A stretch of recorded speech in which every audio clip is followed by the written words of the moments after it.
Bonjour à tous. Donc, au départ, l'association UNCED a été créée pour les malades atteints des syndromes d'Ehlers-Danlos, afin qu'ils ne perturbent pas. Enfin, les syndromes d'Ehlers-Danlos font partie des maladies rares, des maladies orphelines. Donc, on a une errance diagnostique qui est énorme, une méconnaissance médicale des syndromes, et voilà, qui entraîne effectivement une maltraitance médicale. Et ça, on ne voulait pas que ça se perpétue en permanence sur nos enfants. Donc c'est la raison pour laquelle on avait créé l'asso au départ. Donc je vais faire très court. Les SED, c'est un groupe hétérogène de maladies du tissu conjonctif et du collagène. Les principales caractéristiques, c'est une triade. L'hyperlaxité articulaire et l'instabilité articulaire, une fragilité cutanée et une atteinte multisystémique.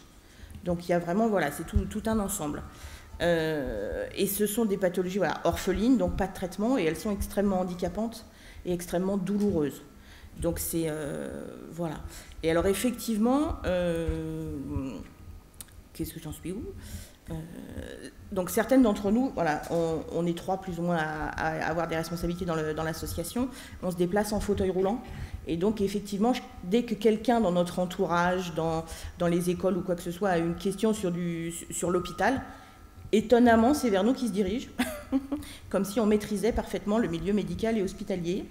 On ne sait pas trop pourquoi, mais bon, voilà. Donc, régulièrement au téléphone, on était interpellés pour expliquer comment se déroule une consultation, comment se passe tel examen, qu'est-ce qu'il faut amener comme examen, comment ça se passe, où je dois aller. Donc, effectivement, rapidement, on s'est rendu compte qu'en expliquant simplement les choses, les enfants et donc les parents étaient rassurés et ils partaient sereins en consultation et en hospitalisation. Donc le droit des enfants hospitalisés, c'était donc pas forcément au départ le cœur de l'action de l'association. Et donc en fait on a participé, l'association UNCED, on a l'agrément national. Et donc à ce titre on a des actions à faire. On est engagé dans différents domaines autour des SED, et il y a une autre mission pour nous qui nous tient particulièrement à cœur, c'est de nous engager auprès des usagers de santé. Et donc, à ce titre, il y a quelques mois, ça fait 1 an maintenant, nous avons été invités à la cérémonie de remise des prix droits des usagers de santé qui se déroule au ministère de la Santé chaque année.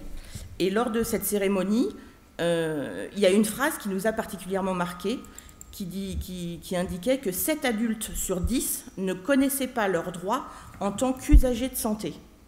On est ressortis toutes les trois de cette réunion, on a dit effectivement les adultes, oui, parce que cette soirée-là c'était que les adultes. Et nous on s'est dit oui, mais nos enfants, c'est encore pire. Nos enfants ne savent pas du tout comment ça se passe, ne savent pas qu'ils ont des droits, qui peuvent, voilà, Et donc, du coup, la réunion a fini très tard. On est allés tous se coucher à l'hôtel. Et Valérie, qui, elle, est une personne qui se lève très, très tôt, contrairement à nous, à 6 h du matin, elle nous a réveillés toutes les deux en nous disant « Les filles, il faut absolument qu'on fasse un document sur le droit des enfants. » On dit « Mais t'as dormi un peu quand même ?» Elle dit « Non !» Elle avait cogité ça toute la nuit.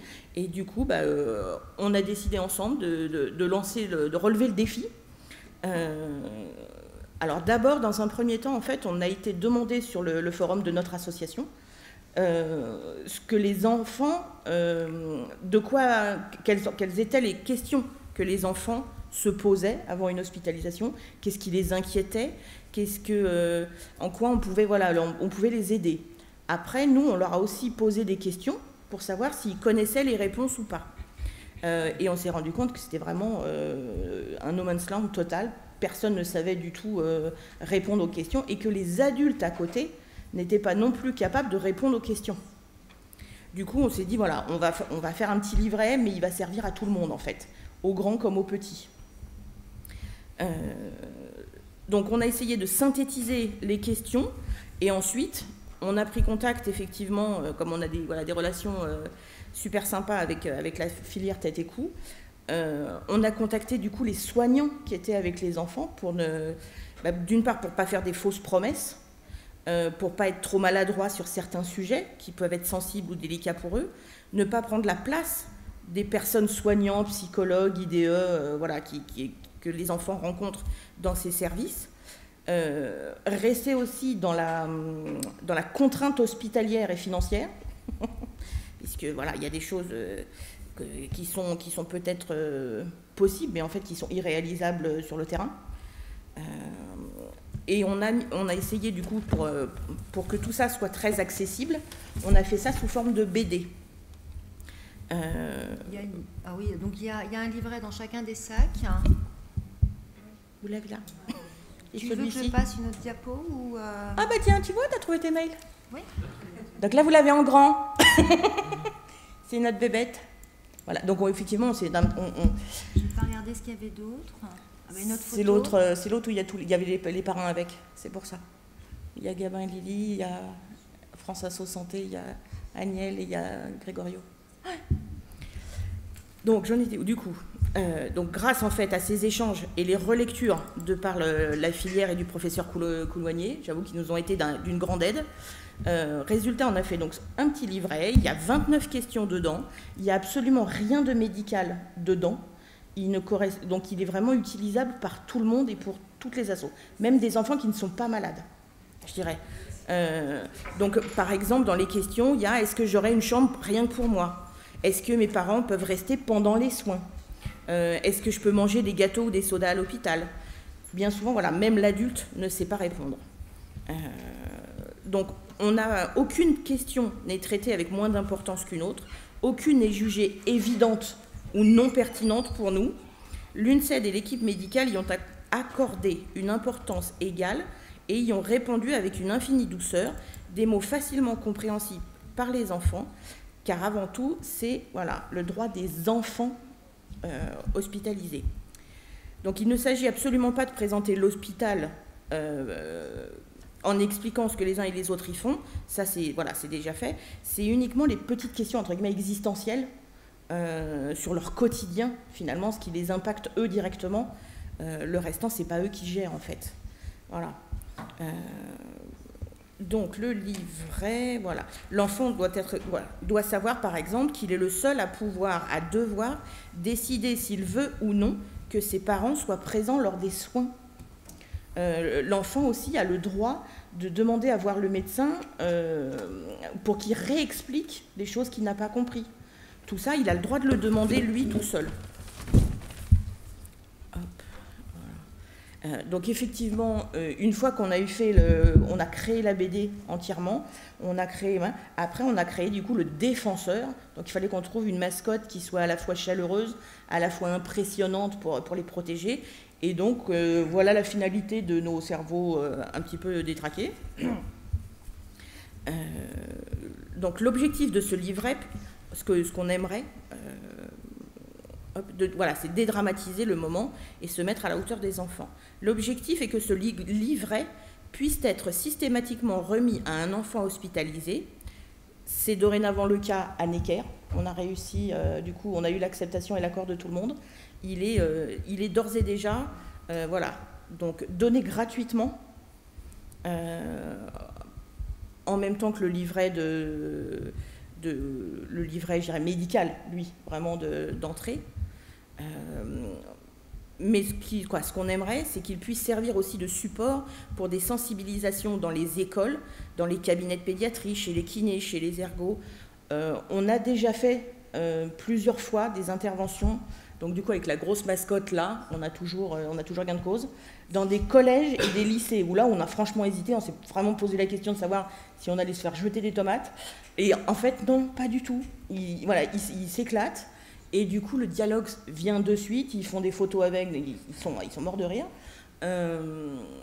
Et du coup, en fait, voilà. Et le public est extrêmement réceptif parce que finalement, même des lycéens nous ont écoutés et ont dit c'est pas bête, quoi. En fait, tiens, j'ai mon petit frère qui va peut-être se faire opérer des amygdales, tout simplement. Et même moi, je savais pas, j'aurais pas su quoi répondre à mon frère ou mon pote. Voilà. Donc, le livret sera en complément du livret d'accueil remis lors de chaque hospitalisation aux parents. L'association UNCED a donc besoin de votre soutien pour pouvoir continuer à éditer ce livret, puisqu'il est remis gratuitement aux enfants.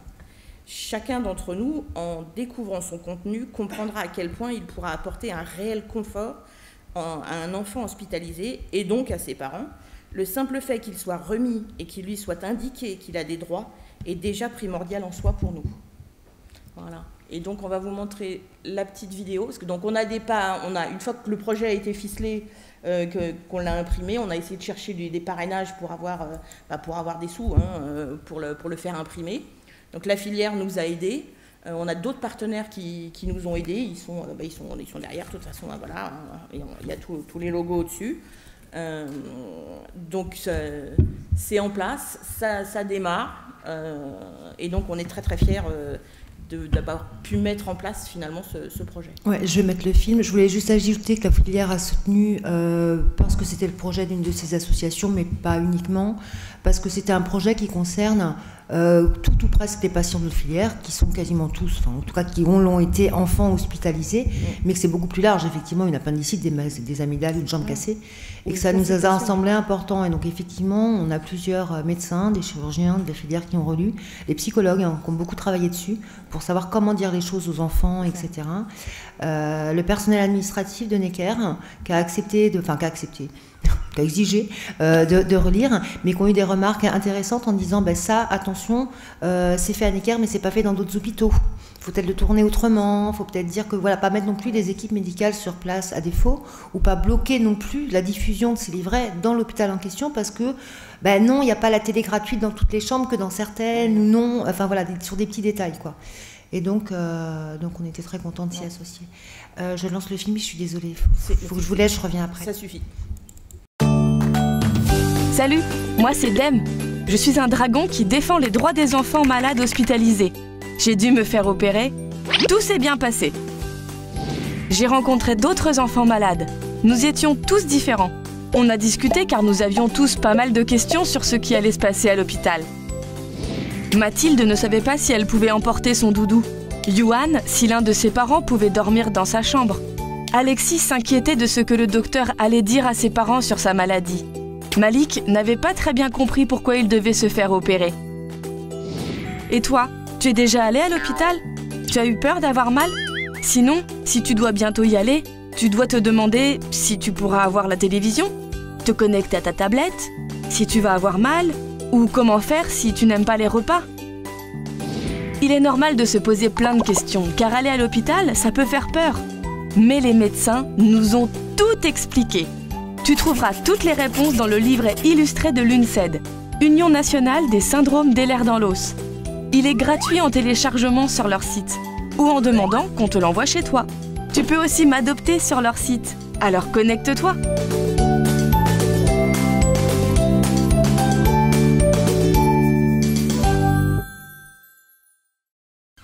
Est-ce qu'on a des questions par rapport au livret Dem?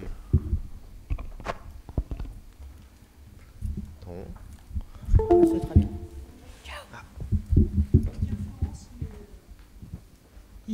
Je trouve qu'il est vraiment super. La vidéo, j'ai trouvé géniale, qu'on l'a partagée sur le site d'Anna. Et je pense que c'est une très très bonne initiative et qui manquait vraiment. Voilà, donc je pense que bravo. Je te remercie beaucoup. Surtout, venant de ta part, ça me fait très plaisir. Parce que nous, c'est pareil, ta BD d'Anna circule aussi en permanence sur notre site également. Et maintenant au centre de REF, comme tu le sais. Il fait partie intégrante de l'ETP. Il est inclus dans l'ETP dorénavant. Donc, voilà. On peut le mettre sur tous les sites d'associations? Oui. Il est libre de droit. Tant qu'il est partagé, voilà, il est utile, donc c'est parfait. Oui, il y a le lien sur la filière, je suis quasiment sûre. Sinon, le lien sur notre site. Et dans le livret des assos que vous avez eu, on est dedans aussi. Donc vous nous retrouverez très, très vite. Oui. Oui. Les CED. Ah non, il y en a 14 types, donc c'est non négociable, c'est les CED.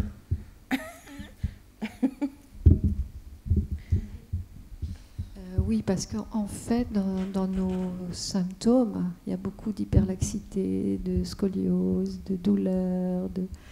En fait, et au quotidien, des personnes, si elles ne marchent pas quotidiennement, ne marcheront plus.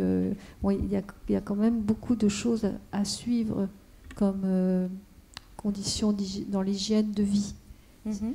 Et si on arrive à penser, enfin, on a des médecins qui pensent que certaines personnes qui ont la délétion ont aussi le syndrome d'Ehlers-Danlos, mis à part qu'il n'y aurait pas peut-être le côté vasculaire.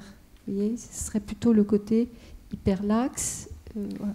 Il n'y a pas que ça. Il n'y a pas que l'hyperlaxité. La triade, voilà.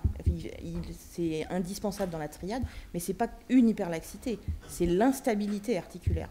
Être hyperlaxe, ça ne suffit pas. Il y a une hyperlaxité bénigne qui n'est pas une maladie rare, qui n'est pas qui est fréquente non, mais dans la après, population. Il y a quand même les tissus. Enfin, Nous, il y a tous les mais tissus en même temps, conjonctifs qui sont ce n'est pas abîmés. parfois des choses très, très, très, très importantes. Vous voyez, tout est un peu sournois.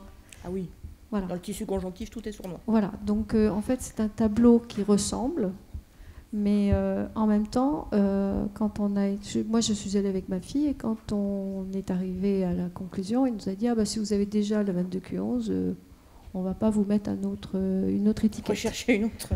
Donc, on est parti un peu comme ça. Bon. En même temps, je dirais ce qu'on peut vous proposer si vous avez des SED, il n'y a rien à vous proposer comme traitement, comme quoi que ce soit. Ça. Donc finalement, il n'a pas vraiment tort. Oui, alors moi j'avais entendu que c'était ma question en fait. J'avais entendu que c'était clinique, que ça avait un côté clinique, mais uniquement la forme hypermobile. Les 13 autres formes sont étiquetées génétiquement, sont connues et étiquetées génétiquement. Oui. D'accord, très bien. Il n'y a pas de souci. D'accord. Si vous voulez, j'ai la classification internationale de New York qui fait foi, je dirais, en ce moment. Je vous la laisse sans souci. D'accord, super. Sinon, elle est aussi accessible sur le site internet. Il n'y a pas de souci.